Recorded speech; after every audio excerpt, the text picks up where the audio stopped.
Halo, hari ini saya akan mempresentasikan studi kelayakan tanaman alpukat. Pertama-tama, saya akan memberitahukan beberapa fakta dari buah alpukat. Buah alpukat atau avocado dalam bahasa Inggris merupakan buah yang berasal dari Meksiko dan Amerika Tengah. Biasanya dimakan oleh suku asli Nahua.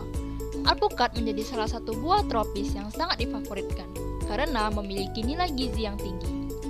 Dilansir dari situs Alodokter, sejauh ini buah alpukat diketahui mengandung hampir 20 vitamin dan mineral. Selain itu, rendah kandungan gula, namun kaya akan lemak dan serat. Buah ini juga memiliki banyak manfaat untuk kesehatan dan kecantikan. Nah, dengan berbagai manfaat yang ditawarkan, tidak heran banyak yang membudidayakan alpukat. Peluang usaha budidaya alpukat sendiri dapat dikatakan sangat menguntungkan, yang mana budidaya alpukat mampu menghasilkan buah alpukat bernilai jual tinggi, dan bagiannya juga bernilai ekonomis. Di pasaran, memang permintaan alpukat cukup tinggi, akan tetapi jumlahnya terbatas. Hal ini pun membuka celah bagi siapa saja untuk memanfaatkan budidaya alpukat yang menguntungkan ini. Nah, kita lanjut ya. Kegiatan apa saja yang perlu dilakukan untuk budidaya tanaman alpukat khususnya untuk skala lahan sebesar 5 hektar. 1. Persiapan dan pengolahan lahan. Lahan dibersihkan dari pepohonan, semak-semak, dan gulma dengan bantuan alat berat yaitu traktor 4 roda, dump truck, eskavator, dan peralatan manual seperti cangkul, garu, dan lain-lain. Jarak tanam yang digunakan adalah 6 x 5 meter dan populasi tanaman 1667.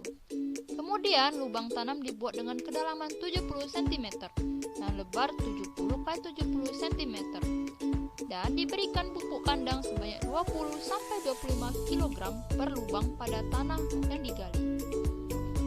Untuk mengatasi kendala tanah asam, maka pada cadangan kalian bagian atas dicampur dengan dolomit atau kapur pertanian sebanyak 0,5-1 kg per lubang tanam dan juga disemprot fungisida untuk menghindari adanya mikroba, terutama jamur Phytophthora yang menyerang perakaran. 2. Penyediaan bibit. Membeli bibit alpukat mentega. Bibit merupakan hasil perbanyakan sambung dengan bibit siap tanam ukuran minimal 50 cm, usia minimal 3 bulan dari sambung. Selanjutnya, 3. Penanaman. 4. Pemeliharaan yang terdiri dari A. Irigasi atau pengairan.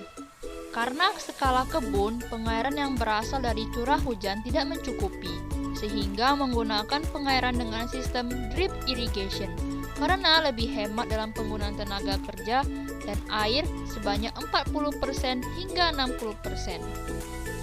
B. Pemupukan.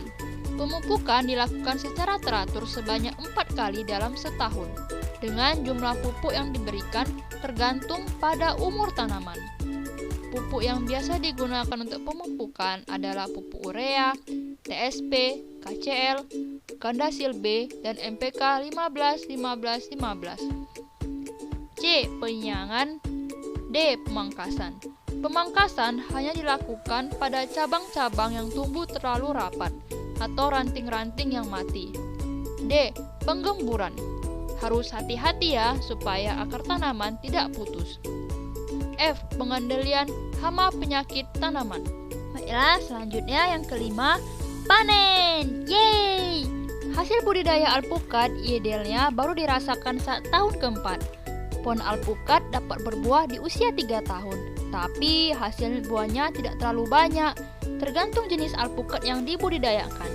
Juga dipengaruhi tempat tanamnya, apakah di dataran tinggi atau rendah, serta perawatannya. Untuk perhitungan ini dibuat dengan perkiraan hasil buah 30 kg pada usia 3 tahun. Selain itu, agar pohon mampu tumbuh besar dengan baik, maka di usia pohon 11-12 tahun mulai ada penebangan atau peremajaan. Cukup kurangi 1/4 saja dari populasi pohon. Dikurangi dari jumlah populasi awal yaitu 1667 menjadi 1250. Oh iya, harga jualnya 15.000 ya per kilonya. Cus, kita lanjut ya, ada catatan nih. Siklus hidup pohon alpukat, baik itu usia dan masa produktifnya cukup panjang, yaitu selama lebih dari 20-25 tahun. Pohon alpukat dapat hidup lebih dari 100 tahun, namun sensitif terhadap suhu dingin. Produktivitas pohon usia 10 tahun akan meningkat sejumlah 40% setiap tahun. Persentase pertambahan akan menurun menjadi 20% setelah usia 10 tahun. Dan rata-rata setelah usia 15-20 tahun, produktivitas buah akan stabil. Mari kita lanjut ke halaman berikutnya. Jeng jeng jeng jeng. Tibalah kita di hasil perhitungan untuk lahan 5 hektar selama 15 tahun. Bisa dilihat ya, total penerimaan tertinggi dan total pendapatan tertinggi ada pada tahun ke-15. Kemudian, break-even point atau yang kita kenal sebagai titik impas terjadi pada tahun ketiga. Kemudian, berikut nilai dari biaya tetap dan biaya variabel.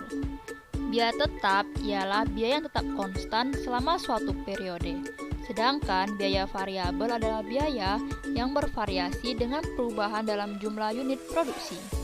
Next, sampailah kita pada perhitungan kelayakan usaha. Yang pertama ada RC ratio. RC ratio merupakan singkatan dari revenue cost ratio.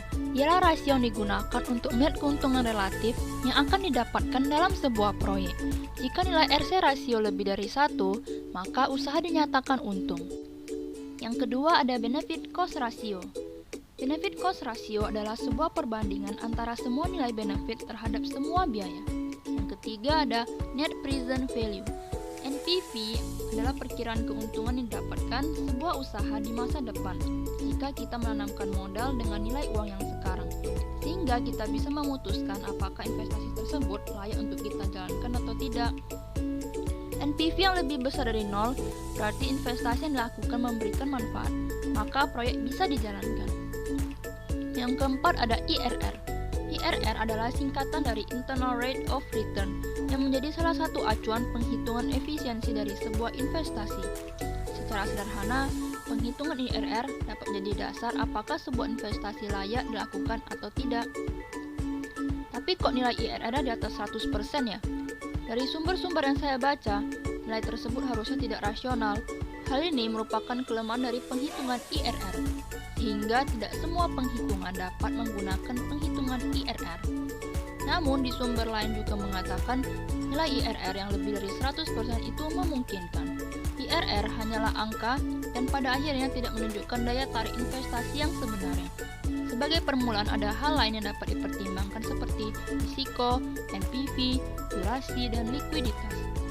Sekian presentasi dari saya. Terima kasih telah menyaksikan dan mohon maaf apabila masih terdapat kekurangan dan perkataan yang kurang berkenan di hati.